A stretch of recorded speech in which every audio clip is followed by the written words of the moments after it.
Bom dia, boa tarde, boa noite, galera do sexto ano. Aqui é a segunda aula, aqui quem fala é o professor Danilo Sacramento. Sou professor de ciências de vocês e hoje nós vamos dar continuidade às respostas, certo, das questões aqui. Vou dar as respostas para vocês com base no que eu fiz, aí vocês corrigem, ok? Escrevem as respostas certas, tá bom? Então vamos lá, por exemplo aqui, atividades da página 266. Observe as dicas abaixo das características diferentes das células. A célula 1 apresenta a parede celular. Oi, parede celular. Célula 2 apresenta organelas delimitadas por membranas. Célula 3 é eucarionte e apresenta a mesma característica da célula 1, mas de composição diferente. Vamos lá. Classifique as células assim, em bactéria, vegetal ou animal. Célula 1, célula bacteriana, ok? Célula 2, célula animal. E a célula 3 é célula vegetal. Esse é o gabarito da letra A. Letra B. Cite as características de cada uma das células identificadas no item anterior. Então, célula 1, o aluno pode citar o quê? Na bactéria não há núcleo.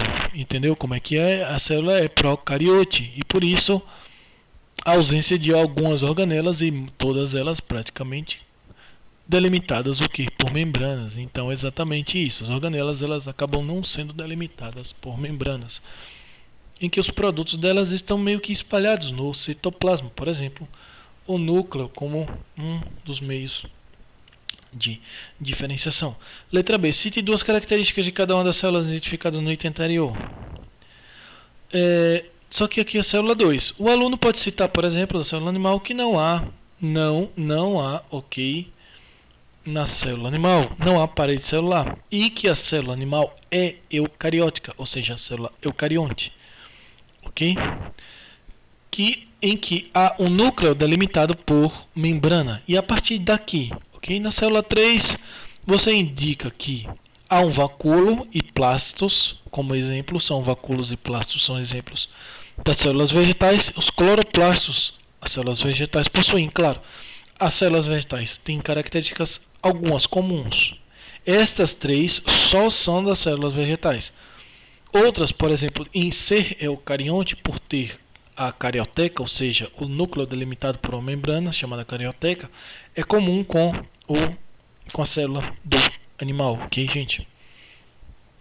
Essas características são a resposta da letra B. 2. Diferencie procarionte de eucarionte, ok? A célula eucarionte da procarionte. Na célula eucarionte há a membrana carioteca, que é responsável por diferenciar o núcleo, ok? Então, apresenta o núcleo delimitado. Os eucariontes, células eucariontes possuem núcleo delimitado. As células procariontes não apresentam núcleo delimitado por uma membrana, onde o material genético fica disperso no citoplasma. Essa é a resposta da segunda questão. 3. Utilize as palavras do quadro a seguir para completar as frases abaixo. Responsáveis pelo ciclo de vida dos seres vivos corretamente. É possível que nem todas as palavras sejam utilizadas. O ciclo, por exemplo, aqui, palavras do ciclo: crescimento, nascimento, gametas, morte, assexuada e sexuada. Letra A. Primeira etapa do ciclo de vida do ser vivo é o nascimento, e a última é a morte do indivíduo. Na letra B, na reprodução assexuada não há participação de gametas. Letra C, na reprodução sexuada, as células reprodutoras masculinas, que são os gametas masculinos, e reprodutoras femininas, que são os gametas femininos, ambas denominadas, claro, gametas, unem-se formando um zigoto, aqui, reprodução sexuada. Chamamos de ciclo de vida, porque os filhotes deverão seguir as mesmas etapas vividas por seus pais. Então, ciclo de vida da espécie, ok? Do ser vivo, por exemplo, ciclo de vida do ser humano. Quarta questão, ok? Vocês vão observar aí a questão dos olhos, da íris, ok, gente? Vamos lá. Onde as pessoas permaneceram em ambiente com pouca luminosidade à noite, por exemplo, breu, né? Com pouca luminosidade, faltou energia elétrica e ao aumento da pupila. E a outra permanece em ambiente com maior luminosidade, vê que a pupila diminui. As situações apresentadas de uma característica dos seres vivos. Que característica é essa dos seres vivos? A característica é a resposta ao estímulo interno do ambiente, a resposta ao estímulo interno do ambiente. Ou seja, uma adaptação a um estímulo externo do ambiente. Qual é o fator que causou as alterações apresentadas? A luminosidade. A luminosidade apresentou isto. Letra C. Observando as situações acima, então respondi a letra A e respondi a letra B. A resposta da letra B, luminosidade. Letra C. Observando as situações acima, sabendo quanto menor o tamanho das pupilas, menor a quantidade de luz que atinge o interior dos olhos, qual a importância desse tipo de variação do tamanho da pupila? Então, exatamente, a importância de controlar a entrada de luz que atinge o interior do olho, de acordo com as características do ambiente. Então, controlar a entrada de luz que entra no olho, de acordo com as características do ambiente. Letra D. Cite outra característica dos seres vivos. Então, os alunos podem dizer que os seres vivos são formados por células o quê? Células metabolismo e apresentam ciclo de vida, ok? Os seres vivos apresentam metabolismo, células e um ciclo de vida. Quinta questão. Escreva o nome do nível de organização correspondente às letras, completando a sequência a seguir. A célula, né? Célula A, depois vai para a letra A, depois órgão, depois vai para a letra B e organismo. Então, célula, depois tecido, depois órgão, depois sistema e depois, por último, organismo. Sexta questão. As fotografias abaixo apresentam informações sobre a produção de papel. O papel é fabricado, né, em madeiras de árvores, como eucalipto, que na letra A, mais especificamente para o celular das células vegetais, transformado em uma pasta e encaminhada a processos e resultados que geram o papel, resultando em papel. No caso aqui, como ocorre na letra B, o resultado final. O produto final é o papel, ok? Cada empresa tem sua técnica diferente. Então, letra A, tora de eucalipto, B, bobina de papel, que é o último estágio do papel, ficar lá enrolado e formato padrão básico criado pela própria indústria. Letra A, qual, né, a substância responsável por isso? Então vocês botam o que? Celulose, como já havia dito. A substância identificada na letra A, encontrada na parede das células, qual a importância da parede celular para os vegetais? É uma estrutura externa membrana celular. Letra B, né? Resposta da letra B.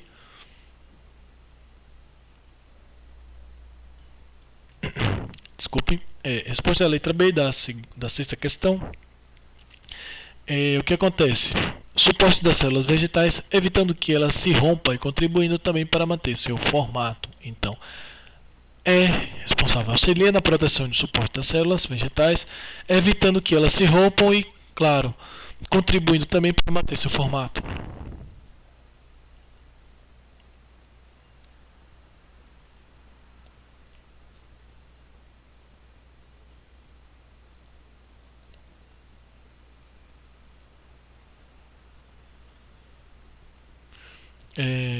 Letra C. Sexta questão. Para produzir papel é necessário utilizar árvores. Existem plantações destinadas apenas a esse fim, no entanto, para que essas plantas sejam feitas, a vegetação nativa do local é retirada. Converse com seus colegas as atitudes que podem ser evitadas por consumo excessivo de papel. Então, maneiras, né? O que pode acontecer para evitar consumo excessivo de papel? Primeiramente, fazer com que mídias de papel, mídias em papel, se tornem mídias digitais, fazendo com que, por exemplo, o jornal em papel ele não seja mais necessário ser impresso. Então, uma das formas é essa. A segunda forma não só o papel do jornal, mas, por exemplo, livros sejam digitais. A tendência, por exemplo, nas escolas é as escolas usarem tablets, celulares como meio do aluno conseguir ler o livro didático ao invés do livro didático físico. É uma delas.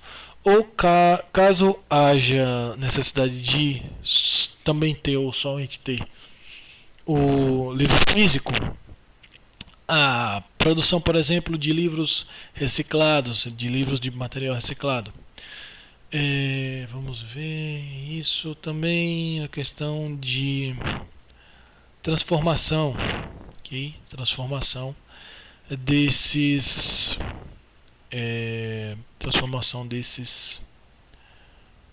materiais de papel. Vamos lá, fazer com que as pessoas elas tenham, digamos assim, reaproveitem os papéis Geralmente quando fazemos impressão na nossa impressora comum, ela imprime um lado, o outro fica em branco, então as pessoas reaproveitem e reciclem o papel como rascunho. Que isso também em empresas são exemplos que podem ser usados. Vamos lá. Página 269, ok? O que estudei? Então, seres vivos apresentam características comuns a todos eles. Quais são? Formados. Eles são formados por quê? Seres vivos são formados por células. Por isso que o vírus não é ser vivo. O vírus é matéria orgânica, ok? Matéria orgânica. Matéria viva, mas não ser vivo, ok? Vegetal, ele possui vacúolo e plasto. O animal possui núcleo, membrana celular, que é a célulazinha do meio. A do lado esquerdo é a vegetal, que possui parede celular. Claro, plastos. No lado direito você tem bactérias, que é a parede celular, citoplasma. Essas células, né, que apresentam núcleo são chamadas de eucariontes. Certo, elas não apresentam núcleo delimitado por membrana plasmática, que são das bactérias, matéria genética que fica dispersa no citoplasma, são as bactérias e por isso são chamadas de procariontes. Os seres vivos unicelulares, certo? As que têm membrana são eucariontes, as que não têm, procariontes. Os seres vivos são delimitados.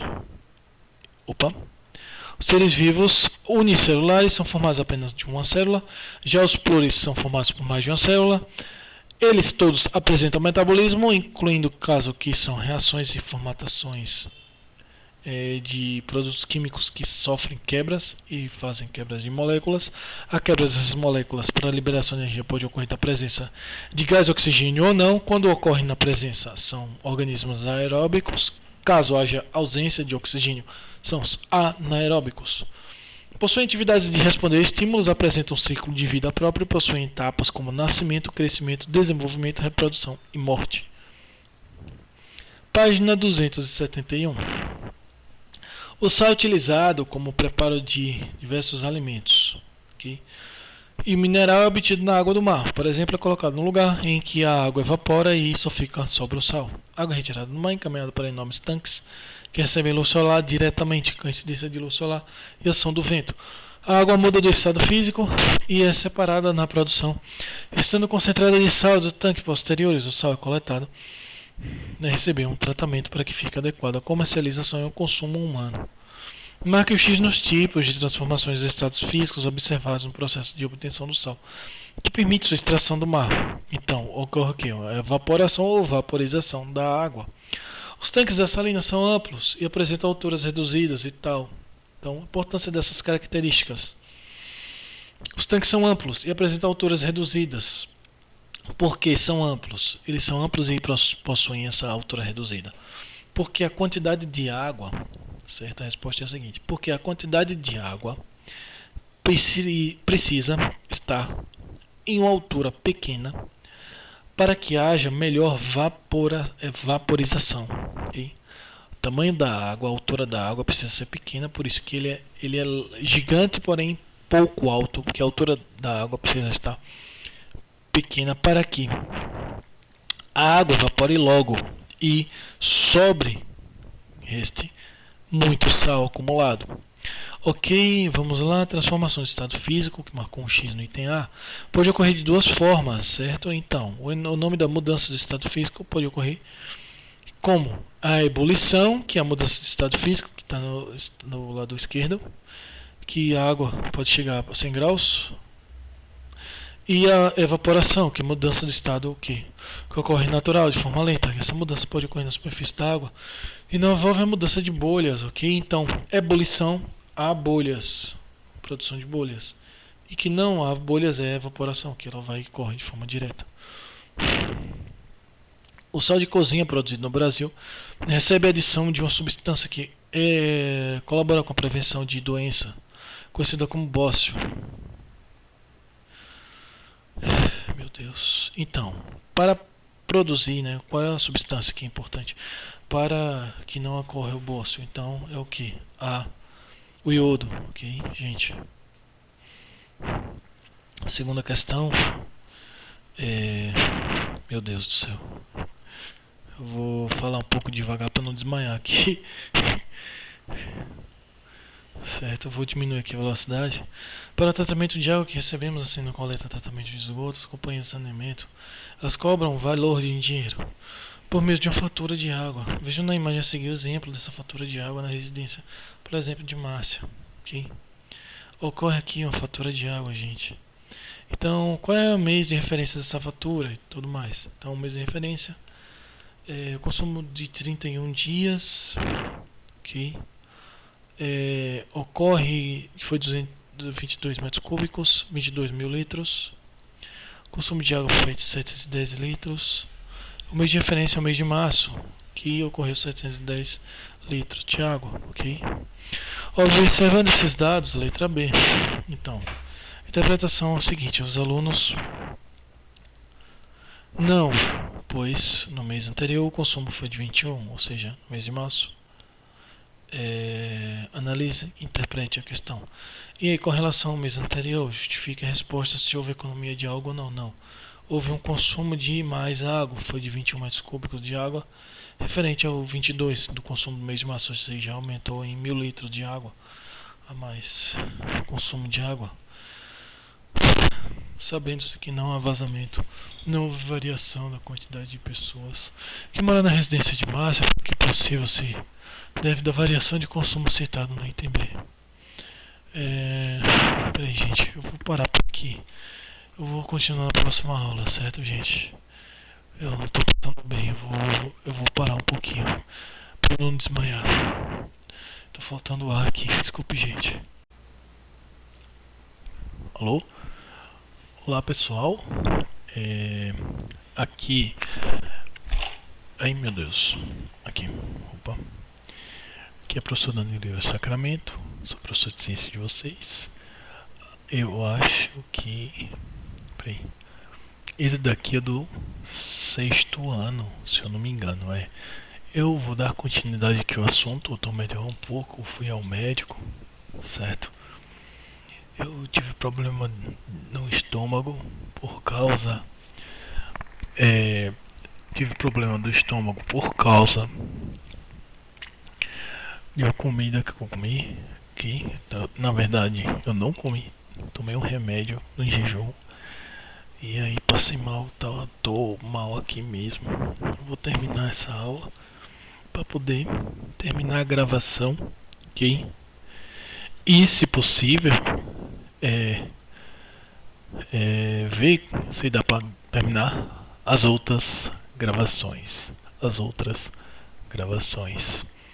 Ok, sabendo que não há vazamento. Ok, página 273 do livro didático, capítulo 6. Sabendo que não há vazamento, não houve variação de quantidade de pessoas que moram na residência de Márcia, a que possivelmente se deve a variação de consumo citada no item B. Considerando-se que não aumentou a quantidade de pessoas morando na residência, nem há vazamento, possivelmente o aumento de consumo está relacionado ao desperdício de água utilizado na residência. Então, deve-se verificar aqui, por exemplo, o gasto da água, né, no talão de água, ok? Vamos lá. Histórico de consumo. Veja aqui, houve o que? Uma variação de valores em que vão demonstrar mais ou menos consumo. Então, houve aqui água e esgoto, gasto a leitura, o consumo foi de 22 no mês de março. Então, mês de março, veja aqui, no mês de março, o consumo foi 22, em abril foi 22, então houve um aumento, ok? Este aumento, entendeu? Exatamente é por conta de desperdício de água. Como eu falei, deixar lá a torneira da torneira, né? De, por exemplo, do chuveiro ou de tomar banho, no caso, ou de escovar os dentes. Então, a pessoa ela vai ficar o quê? Ela vai ficar desperdiçando água direto. Suponhamos que a família de Márcia consuma por dia A mesma percentagem de água na família de Cristina consome nas atividades representadas na página 239. Qual a quantidade de água gasta diariamente em litros pela família de Márcia? Conclui? Cada uma atividade citada. Anote os resultados abaixo. Faça os cálculos no caderno. Então, veja, escovar dentes. Então, você vai lá, faz o comparativo e o cálculo, ok? E encontra 19 litros. Preparar alimento, limpeza de alimento, etc. 34 litros gastos é a resposta. Lavagem e limpeza da casa, cerca de 100 litros de água. Bom, sendo subdivididos, a soma total é o gasto total do mês, que vai ser aquele valor lá que você diminui um por outro, certo? A lavagem e limpeza da casa ficou 101 litros de água. Lavagem de louça, né, 72 litros, não confundir com lavagem de alimento. Descarga, ou seja, descarga da privada, 97 litros. E o banho de chuveiro, né, 386 litros. As imagens abaixo se referem a um mesmo inseto, que é a joaninha. Veja que são estágios distintos. Você tem o estágio A, que é o adulto, o C, o ovo, o D é a larva e o B é a pupa. Então, que características desses seres vivos podem ser associadas às imagens? Justifique a resposta. Então, é o ciclo de vida da joaninha. Ovo, larva, pupa, ovo, larva, C, D, ovo, larva, B, pupa e A, adulto, ok? Então é assim. As imagens apresentadas são ordenadas de maneira correta. Em caso negativo, escreva no caderno a ordem correta das imagens. Então não está em ordem correta. Não é A, B, C, D. E sim C, D, B, A. C, D, B, A.